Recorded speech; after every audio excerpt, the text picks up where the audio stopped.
Welcome to our market update for the first 6 months, half year of 2014. This is a great moment for us to look back, think about what's gone on over the last 6 months, and also to look ahead and think about what's going to happen into the rest of the year and, of course, into 2015. At the end of the year, we called an improving market. I felt that things were looking like they were going to improve and it was difficult to look anywhere but up. And we haven't been disappointed. I know that driving around the region, I've seen a lot more sold boards out there, and I can confirm our sales numbers are up in a big way against what they were in 2013. 25% increase in the volume of sales in the first half of this year compared to the first half of last year. Instructions, they are struggling to keep pace with that. New instructions to market are up by about 7%. That's the same really across the whole region.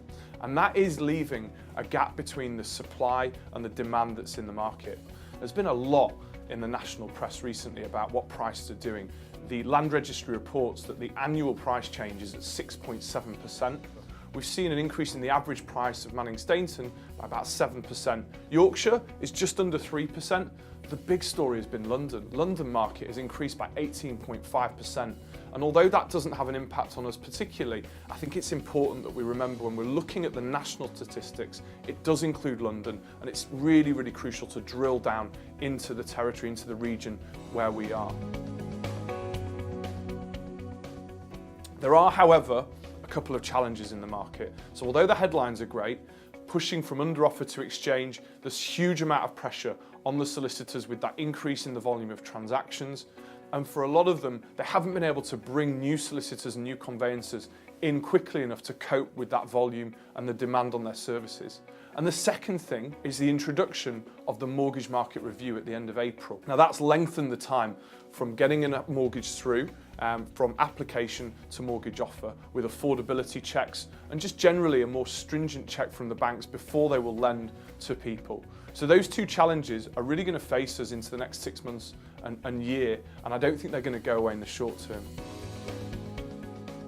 So looking ahead, it was really this time last year that the market started to kick into life, and the question is whether it will just hold steady. We're not sure. There is an impending interest rate rise and there is an election coming into 2015, and those things might mean that the market just takes a small pause for breath before we can finally call the end to those tougher times that we've seen over the last 6 or 7 years. If you want some more information on how the market is affecting your area, come and talk to one of our local experts, pick up the phone, pop into one of our branches, or visit us at manningstainton.co.uk, and one of our property professionals would be delighted to talk to you about how we can help you move in 2014.